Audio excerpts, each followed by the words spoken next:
If you want to determine the strength of your relationship or how solid it is, you're not going to do that by focusing on your ability to avoid conflicts.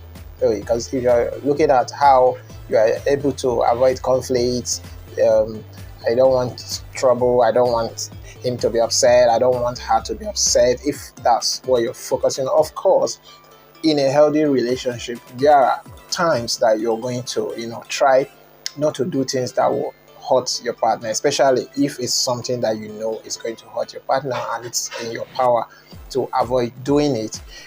Under such circumstance, it's okay to say, okay, I don't want conflict, I don't want a problem. But saying stuff like, oh, I don't want to talk about how I feel, I don't want to talk about the fact that I'm feeling sad because I don't want my partner to be upset, to be angry, I'm trying to avoid conflict. You are avoiding conflict at the expense of your emotional well-being. So you're learning to suppress your emotions, you're learning to dishonor how you feel.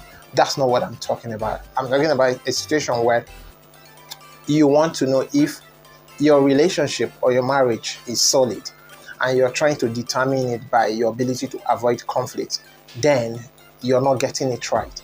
If you want to know that your relationship, your marriage is solid, focus more on your ability to navigate through conflict, because conflicts are normal.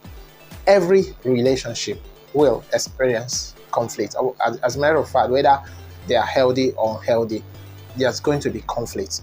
But it's not a conflict that will be the problem. Of course, if the conflict is constant, it's always happening, you're always having problems, you can now think of the relationship as becoming toxic.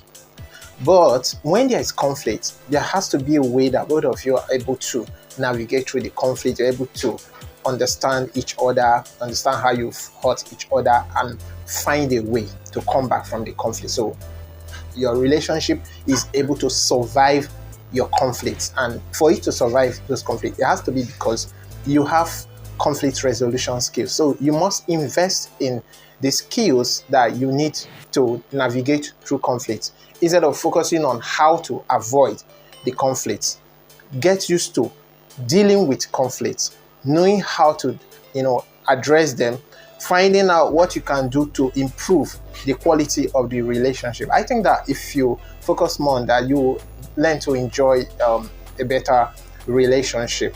So because the strength and resilience that your relationship will have will not happen outside of conflict. It's going to happen inside of conflict. That means you're going to survive conflict and you'll be able to look at your relationship and see how solid it has become because of the number of conflicts you've been able to come back from. At that point, you can stand and tell yourself proudly and say, wow, we've come a long way, because I never thought that we were going to get to this point. But see, we've been able to deal with this. So when something is coming, you are confident that you can deal with it, because usually what destroys a relationship is not really external forces, it's what is inside.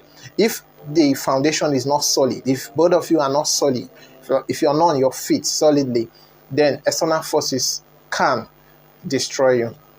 So get back to your partner and start focusing on how you can resolve conflict. Of course, start thinking of how to invest in conflict resolution skills. I'm going to do another video where I'll be showing you some conflict resolution skills that I believe that if you apply, they are tested and trusted. So, and they are skills that I have recommended for clients in couples therapy, and it's worked for them. So you can try them out and see how far you can go from there.